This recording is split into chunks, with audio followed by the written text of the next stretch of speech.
सज्जनों, प्यारो, नमस्कार, राम राम, सत श्री अकाल, वालेकुम सलाम।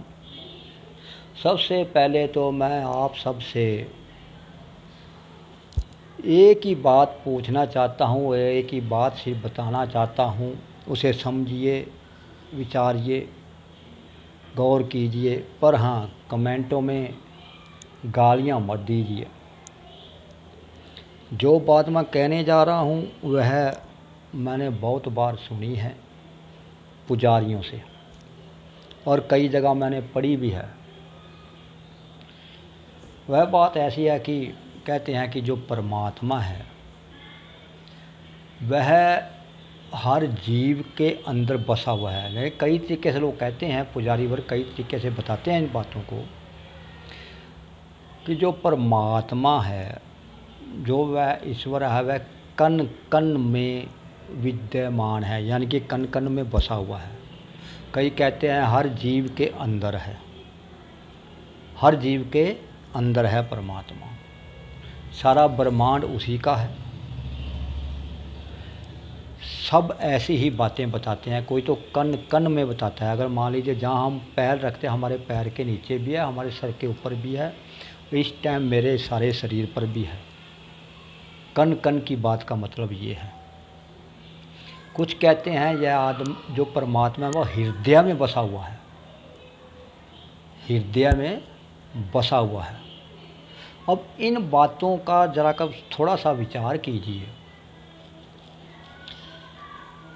और कई लोग ये भी कहते हैं कि जो कुछ भी घटता है, होता है इस ब्रह्मांड में, उसकी इच्छा के बगैर नहीं होता, यानी कि उसकी मर्जी के बिना तो पेड़ से पत्ता भी नहीं गिरता। ऐसी ऐसी बातें कही हुई हैं, मेरी बातों को समझिएगा। अब मैं इससे सिर्फ इतना पूछना चाहता हूँ। अगर पहली बात सवाल तो ये, जब परमात्मा हमारे आत्मा में है, हमारे हृदय में है, हर एक जीव के हृदय में है, जब ये लड़कियों के साथ बलात्कार होता है, क्या बलात्कार करने वाले और जिसके साथ बलात्कार हो रहा है उसके हृदय में परमात्मा नहीं है? अगर परमात्मा को पुकारने से परमात्मा आ जाता है, जब किसी लड़की के साथ, किसी अबला के साथ किसी को मारा पीटा जाता है, जब वो परमात्मा को याद करता है, बचाओ, हाय परमात्मा बचा, हाय परमात्मा बचा, तो परमात्मा किस बिल में घुस जाता है भाई? यही सवालों का जवाब दीजिएगा ठंडे दिमाग से। आस्तिक लोग मेरी वीडियो बेशक यहीं से ही छोड़ कर चले जाएं। अगर हृदय में है, जिसके साथ बलात्कार होता है उसके हृदय में भी परमात्मा है। अगर हृदय में है तो, दिल में है तो, अगर शरीर के अंदर है तो, जो बलात्कार करता है उसके अंदर भी है। जरा मुझे ये समझाइए, जब दोनों के अंदर परमात्मा है तो फिर बलात्कार करने वाला और जिसके साथ होता है वो कौन है? क्या ये परमात्मा की इच्छा होती है? जो लोग कहते हैं परमात्मा की मर्ज़ी के बिना पत्ता तक नहीं हिलता, क्या यह परमात्मा की मर्ज़ी है? वास्तविक लोग जवाब ज़रूर दें। मुझे गालियाँ देंगे, कई तो मुझे कामरेड कह देते हैं, कोई मुझे नास्तिक कह देता है। अरे भाई, नास्तिक बनना बहुत ही मुश्किल है, आस्तिक बनना बहुत आसान है। कहीं माथा टेक आओ, कहीं जल चढ़ाई आओ, कहीं चादर चढ़ा दो, बन गया आस्तिक। लेकिन नास्तिक बनने के लिए इस खोपड़ को खोलना पड़ता है, सवाल लाने पड़ते हैं, तभी बंदा नास्तिक बनता। बहुत मुश्किल है नास्तिक बनना।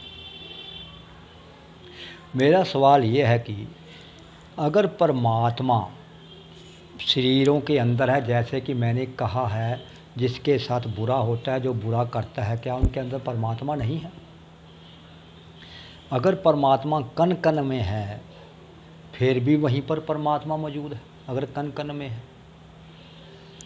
अगर यह परमात्मा की इच्छा ही है, यानी जैसे कहते हैं लोग, इच्छा के बिना, परमात्मा की मर्ज़ी के बिना पत्ता तक नहीं हिलता, क्या यह बलात्कार होना परमात्मा की मर्ज़ी है? अब ये उड़ीसा में ट्रेन एक्सीडेंट हुआ, क्या आप इसमें भी परमात्मा की इच्छा मानेंगे, परमात्मा की मर्ज़ी मानेंगे? जो लोग उसमें सवार हुए होंगे, सवार थे, वो लोग कई तो घर से ईश्वर की पूजा आराधना अर्चना करके आए होंगे। कईयों के गले में काल्पनिक भगवानों के लोकेट भी होंगे, देवी देवताओं के लोकेट होंगे, श्री रामचंद्र श्री कृष्ण जी के लोकेट भी होंगे, फिर भी उनकी रक्षा नहीं की। लेकिन अगर ऐसा हो जाता है, परमात्मा के पास होते हुए, उसकी पूजा पाठ करते हुए किसी के साथ बुरा हो जाता है, तो यह तो फिर पूजा पाठ किस काम का। किस लिए करते हैं पर पूजा पाठ? इसलिए करते हैं कि हमारे परिवार में सुख शांति रहे। और जो एक्सीडेंट में मारे गए जिनके परिजन, उनके साथ क्या बीती होगी, उनमें से बहुत सबसे ज़्यादा लोग आस्तिक ही होंगे, जो पूजा पाठ करने वाले ही होंगे।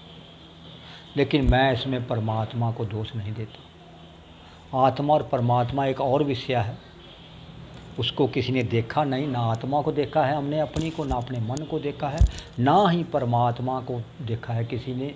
जो देखने का दावा करते हैं, जो उसकी बातें करते हैं, जो उसकी मूर्तें बनाते हैं, सब झूठ और काल्पनिक है। ये आप भी समझते हैं, जानते हैं। लेकिन हाँ, पुजारी लोग और कुछ अंधभक्ति बहुत बुरी है। क्योंकि कई लोग मुझे यूट्यूब पर बहुत गालियाँ देते हैं। कोई बात नहीं, देते रहो, लेकिन मैं तो जो कह रहा हूँ सच कह रहा हूँ। और इसी तरह मैं अपने चैनल का नाम भी सच की तय रखा है, ताकि सच तक पहुँचने के बाद बात करना।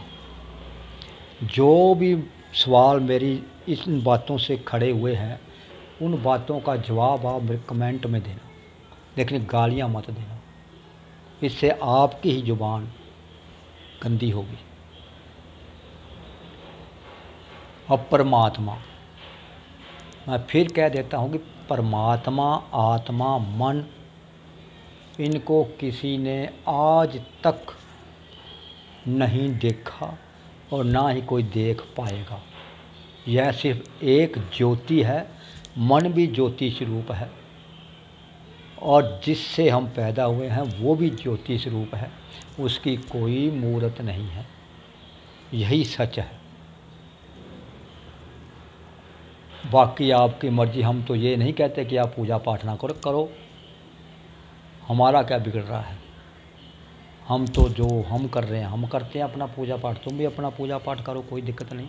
लेकिन सवाल ये है कि जो लोग ये कहते हैं कि उसकी मर्ज़ी के बिना पत्ता नहीं हिलता, मैं यह बिल्कुल गलत मानता हूँ। क्या परमात्मा की मर्ज़ी ऐसी होती है? कहीं पर ट्रेनों के एक्सीडेंट करवा देना, लाखों सैकड़ों लोगों को मार देना, क्या ये इच्छा है उसकी? क्या उसकी इच्छा ये है कि किसी लड़की के साथ बलात्कार हो जाना? क्या ये इच्छा है उनकी? ऐसी इच्छा है परमात्मा की? नहीं, मैं मानता ऐसी बात। सबसे मेन बात यह है कि ये परमात्मा रूपी ईश्वर का भय दे रखा है लोगों को, ताकि लोग इस भय में जिएं और गोलकों में पैसे डालते रहें, गोलकें बढ़ती रहें, और इन पुजारियों के मज़े लगे रहें, सुपारियों में, जहाज़ों में घूमते रहें।